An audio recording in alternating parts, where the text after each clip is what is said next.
Siapa orang-orang soleh zaman sekarang yang masih mengingatkan antum bangun subuh, yang masih mengingatkan ngebel rumah bangun bangun, yang masih ayo setoran setoran, jadikanlah dia bestie, jadikanlah dia teman.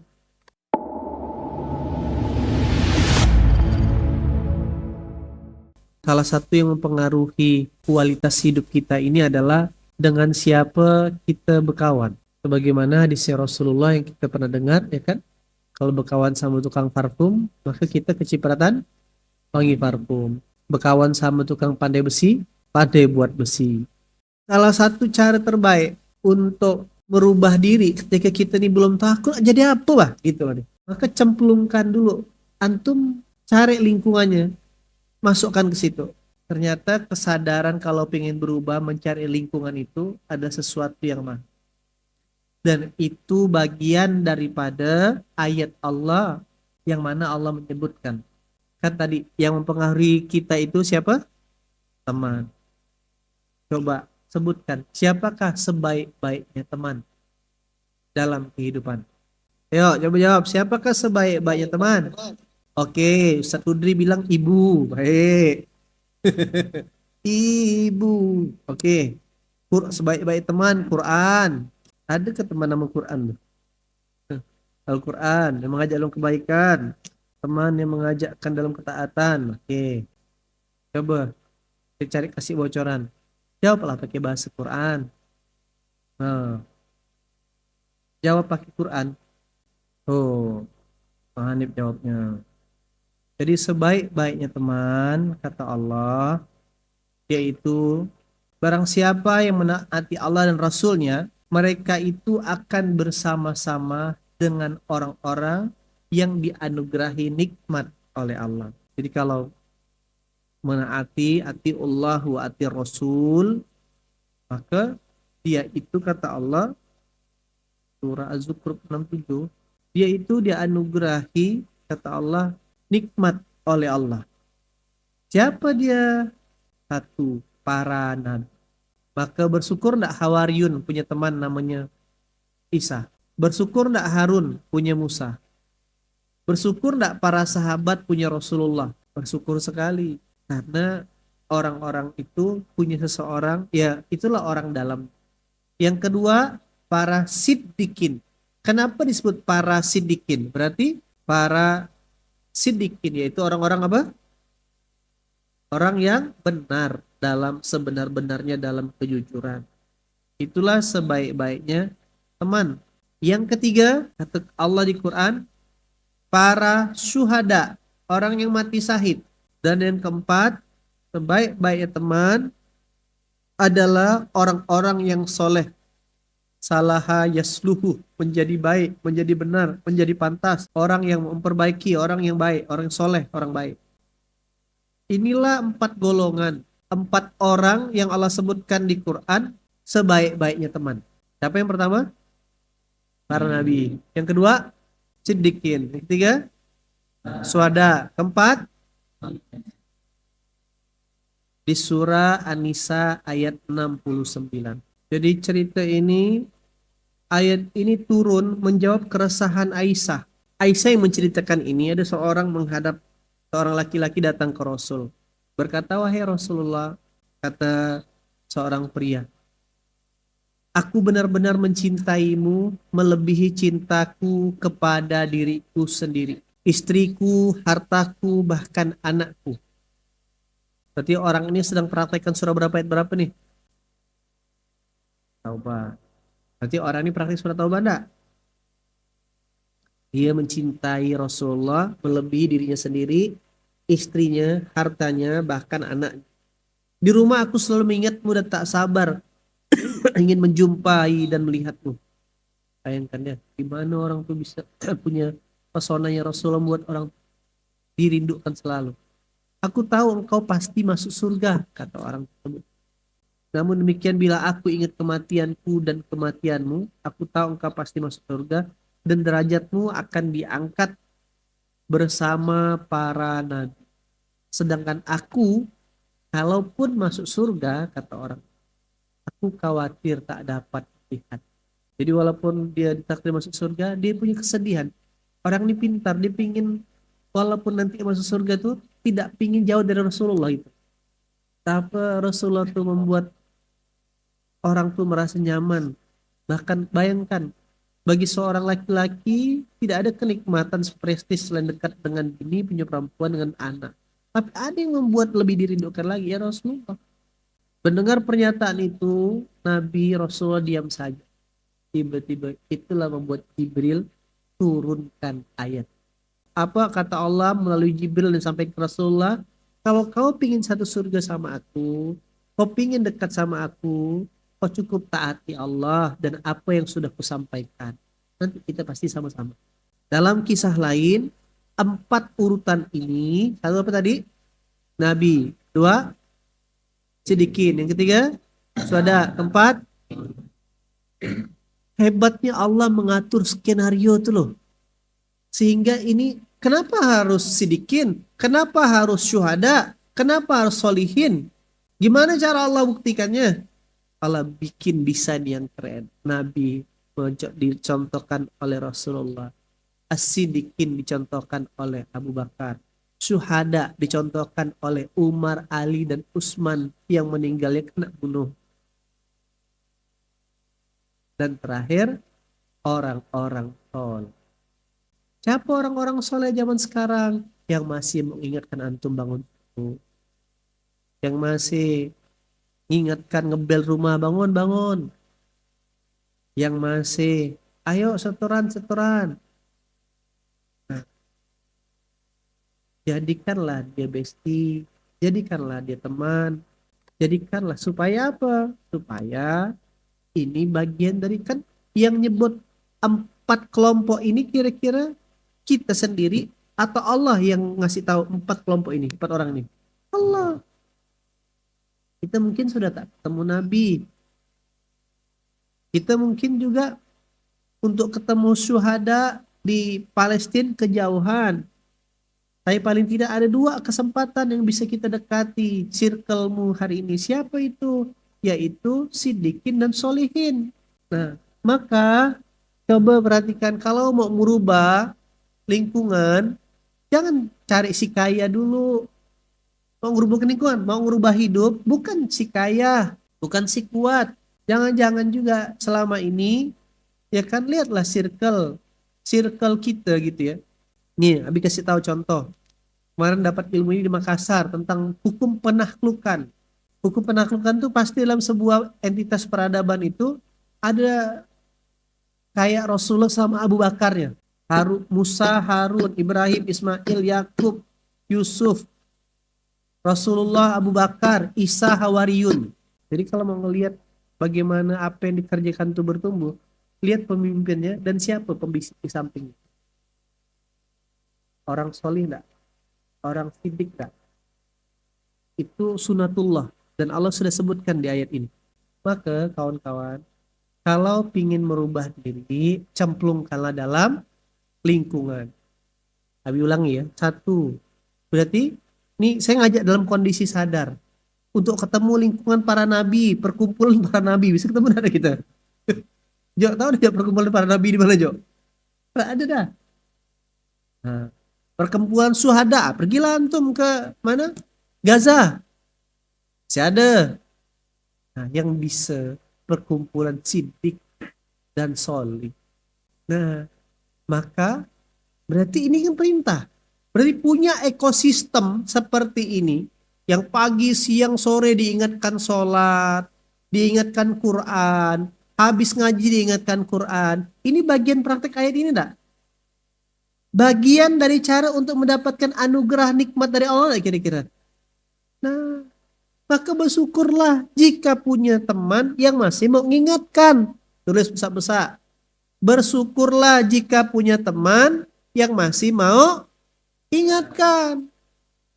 Hati-hati jika punya teman yang cuman tanda kutip iya saja padahal kita sedang salah. Saya kadang Bang Kiki, Bang, misalkan saya bikin strategi, tidak direspon lo sama Bang Kiki, tidak dibantah dia. Tapi pas ketemu, Bang, kenapa pula? karena A B C D D E F G semua. Oh, berarti ya tidak kayak gitu caranya bang. Nah, yang jadi pemimpin jangan tinggi hati, jangan pula sombong. Yang menjadi pengikut sabar-sabar dalam memberikan informasi. Nah, maka ini jadi PR. Dengan kita tahu bagian surah 469 ini pentingnya punya teman agar bisa, kan ending asbabun nuzul ayat ini agar bisa kumpul sama Rasulullah di surga Firdaus, tidak tanggung-tanggung. Penting tidak untuk kita meluaskan dimensi daripada perkumpulan orang sidik dan orang soleh ini? Penting tidak kira-kira? Penting tidak? Contoh misalkan Asrul di sini di Pontianak ini.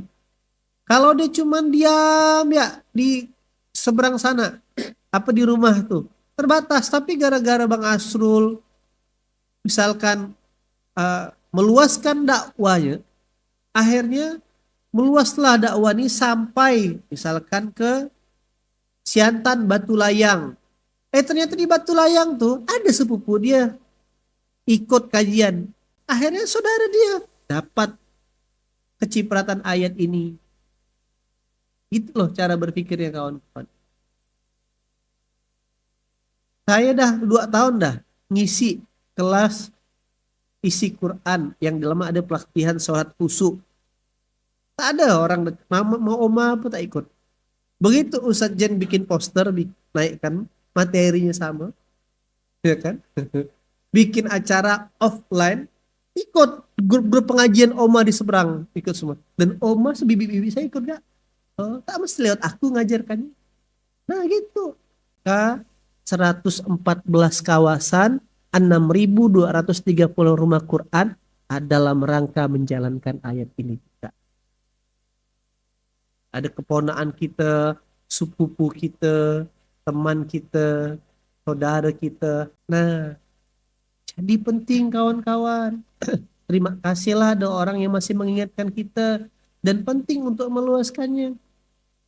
Ini bagian daripada jalan untuk bisa dapat nikmat Allah, satu surga dengan Rasulullah. Itu yang mahal. Dan jadikan ini jadi doa. Ya Allah karuniakanlah aku, ya kan, untuk bisa punya teman para syuhada, para sodikin, dan para orang-orang soleh. Dan itu diminta. Sebagaimana Musa minta Harun di surat Toha ayat 29 dan 30. Ya Allah jadikanlah penolongku dari keluargaku sendiri. Nah begitu loh kawan-kawan. Orang untuk cari circle tuh sampai jauh-jauh bela-belakan. Nah, saya mau nyampaikan ini biar teman-teman sadar betapa bersyukur dan beruntungnya kita punya automatic lingkungan seperti ini. Maksudnya apa yang pengen closing Abi? Bentuk syukur kita sudah berada di lingkungan yang soleh seperti itu. Lingkungan baik, walaupun ada yang di lingkungan Masjid Jalan Cahaya, Masjid Sejuta Pemuda, Masjid Pemuda Indonesia, Baitul Huda, semuanya sudah pada lingkungan ini, kuatkan dan luaskan. Apa? Kuatkan dan luaskan. Sidak ini lahir di antara kebun langsat di Parit nomor 2. Atas izin Allah hari ini jangkauan narasinya ada di Bandung, ada Bunda Rina, lalu ada apa ini di Lombok Kak Wawan, ada Pondok IT di Jogja, ya kan, ada Bang Wahid di Bogor, ada di Cimahi, ada di Tanjung Pinang, Samarinda, Palangkaraya. Nah kawan-kawan yang hari ini mungkin sedang di luar, mulailah berpikir kalau perintah Allah di sini cuman berkumpullah, carilah orang-orang soleh, maka kita yang sudah dikumpul dalamnya berpikir macam mana aku meluaskanlah nikmat kesolehan ini, mengajak orang jadi muslim. Nah yang walaupun cuma SOS, ajak orang, ada pengajian nih setiap subuh. Kasih grup WhatsAppnya bergabung dulu di program SOS. santri online sidak yang sudah di dalam sini. Yo, ada Satnight nih. Antum berarti sedang punya kesempatan dapat double pahala. Nah, jadi orang-orang kalau belum punya lingkungan soleh, carilah kawan soleh yang sudah. Kan kita terlalu tinggi hebat merasa melebeli orang soleh. Yang sudah di lingkungan soleh, luaskanlah lingkungan ini, gitu Mas Abi. Ajaklah, terserah ngajaknya. Jangan cuma soleh sendirian. Tak ada kesaksian antum masuk surga nanti. Karena kita nih pun kadang berpotensi ngedrop juga imannya. Tapi kalau punya lingkungan orang soleh, dia niatkan, bro, ente gak kemarin ngomong gitu, masa ente gini? Oh iya ya, astagfirullah. Itu kawan-kawan. Siap gak? Meluaskan lingkungan soleh ini. Ada yang jamaah kadang curhat kan? Saya bi, gak enak bi, nanti dibilang kayak sok soleh, sok ngajak-ngajak, sok alim. Nah bahkan antum dalam kondisi sadar, contoh, maka akhirnya relate. Saya sama Ustaz Kiki mengatakan, diskusi sama Ustaz Alus Bang Ican, goalsnya 2026 di Ismuhyaya Center Sidak Pusat minimal ada 1000 santri. Maka pas nih 2024 nih 100 harus jadi uswah dulu. Harus jadi teladan, bangunnya disiplin, datang paling awal, makan teratur, ya kan, Qurannya meloto. Nanti 100 orang ini masing-masing ngasuh 10 orang. Ini diskusi saya bulan lalu sama Ustaz Aldo sama Bang Ican. Ternyata ketemu ayat ini makin semangat lagi saya. 1000 gambar gedung sudah ada. Ustaz Kiki akan buat 2 gedung depan tuh, 4 lantai itu kayak Burj Palem Khalifah. Kayak di Dubai itu yang gedung gede, pintu main gate-nya tuh gedung yang bersambung. Iya kan? Di situ dia. Doakan. Insya Allah tidak ada yang tidak mungkin kalau pakai Allah. Jadi saya tidak punya khawatir lagi. Ini mimpinya saya. Ternyata mimpinya saya juga perintah Allah. Gitu loh kawan-kawan. Itulah namanya taufik. Kalau perintah Allah ini kita tak bisa eksekusi, surah Al-Maidah 54, tenang, aku ganti yang lain kata Allah. Dan bisa jadi 1000 orang itu teman-teman Ustadz Zen semua lulusan Azhar. 2 dah santri di Ismuya ini 2 orang. Dua-duanya lulusan terbaik Azhar. Ya kan? Ketua BEM Azhar. Ustadz Zen sama Ustazah Zahra itu ketua BEM. Lulusan terbaik. Ustadz Zen ini sempat diincar sama Ustadz Yusuf Mansur. Untung dia kenal sama En Punggur. Karena Ustadz Zen waktu itu lagi bersinar-bersinarnya memang. Karena zaman kuliah sudah kerjaan Ustadz Zen itu kayak Bang Ican. Kerjaan kuliah. Bayangkan. Aku Ustadz Zen bilang, itu sih kerjaan kuliahku. Gitu deh. Keliling dunia. My Fun Action dari Malaysia. Udah ke Afrika, udah ke Papua, ke Turki. Jadi Bang Helmi baru ke Sukabumi itu kan jadi ke Turki dah. Gitulah dia. Udah ke Lombok juga kemarin sholat khusyuk. Nah artinya begitu karena makomnya kita mau buat pemimpin. Gitu dah. 2026 berapa santri? 1000. Antum punya 2 tahun untuk memantaskan diri. Jangan jadi beban, Allah kok ngasuh budak, bukan. Inilah kesempatan, ingat tak materi kita semua bahwasanya hadiah terbaik, aset terbaik nanti itu doa dari anak yang soleh. Adik didik antum itulah ada anak soleh. Gimana mimpinnya Bi? Lah Muhammad Al-Fatih kan 17 tahun yang dipimpinnya. Lu tuh agak kuatkan, pantaskan diri. Usia itu kan masalah casing saja. Cara berpikir yang harus mahal. Nah, jadi kawan-kawan penting sekali. Nah, sekarang PR-nya ngapain? Cross check. Dalam keseharian kita 24 jam, ada enggak 4 tipe orang ini dalam keseharian? Saya bersyukur sekali keseharian saya itu ada Bang Bejo, Bang Ican, Bang Tama, Feby, Ustaz Aldo, orang-orang soleh semua. Nah, jadi ya artinya itulah serius, itulah Faiza Farar Tafantab. Nah, maka PR-nya adalah lihat cross check 4 cross check teman terdekat kita hari-hari. Kalau teman dekat kita hari-hari, ya kan, jauh dari kata-kata sidik dan soleh, maka cepatlah bertransformasi dan berhijrah. Jangan-jangan dia memang bukan masalah, dia juga tidak bermaksiat, tetapi kita jadi lalai dengan bersamanya, begitu ya. Maka PR-nya, pesannya, perintah di ayat ini, temukanlah circle yang soleh. Lihat teman-teman 24 jam antum berinteraksi. Ada enggak orang-orang seperti apa namanya yang mengingatkan kita sholat, mengingatkan kita ngaji. Kalau enggak, setan tidak menggoda kita untuk melakukan pekerjaan haram, tapi setan menggoda kita untuk melalaikan perintah Allah. Ingat, setan tidak menggoda lagi untuk mengerjakan pekerjaan haram. Kita punya kesadaran, tapi setan dengan lingkungan, dengan teman-teman yang tidak soleh tadi, membuat kita lalai. Apa tak lalai? Sekuat-kuatnya antum, kalau dia banyak pasti kalah. Hayya 'alas shalah. Azan dah berkumandang. Ya kan? Di azan itulah dia pergi makan siang. Betul. Jam istirahat tuh, yuk, yuk, yuk, yuk. Betul kan? Nah, jangan-jangan kita tanpa sadar kan, kita tuh akhirnya terikut gak? Lemah ya lah, nanti lah kalau bisa masuk. Nah, saya pernah di posisi-posisi seperti tak nyaman, nanti itu berdebar gitu loh. Kadang saya di safar, jamak takhir itu tak nyaman. Kalau bisa jamak takdim di awal gitu kan. Inilah kenapa. Kenapa lah buat pondok, biar saya sendiri bisa punya lingkungan, punya berinteraksi. Mau makan, tinggal ke dapur, tak perlu ngantri.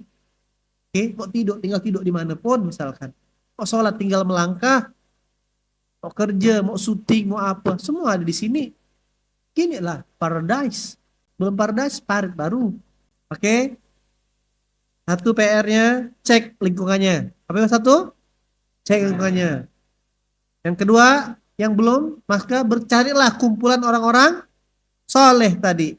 Yang selalu sehari-hari ingatkan Quran. Tapi yang soleh ini bukan hanya bicara tarbiyah, tapi secara kafa, berarti juga proaktif, dia antusias. Bukan hanya sekedar menjadikan spiritualitas sebagai berbalut kemalasan. Yang kedua, masuk ke lingkungan soleh. Yang sudah masuk lingkungan soleh, yang ketiga ngapain dia? Meluaskan lingkungan atmosfer kesolehan. Bikinlah rumah Quran. Nah, wakafkanlah tanah.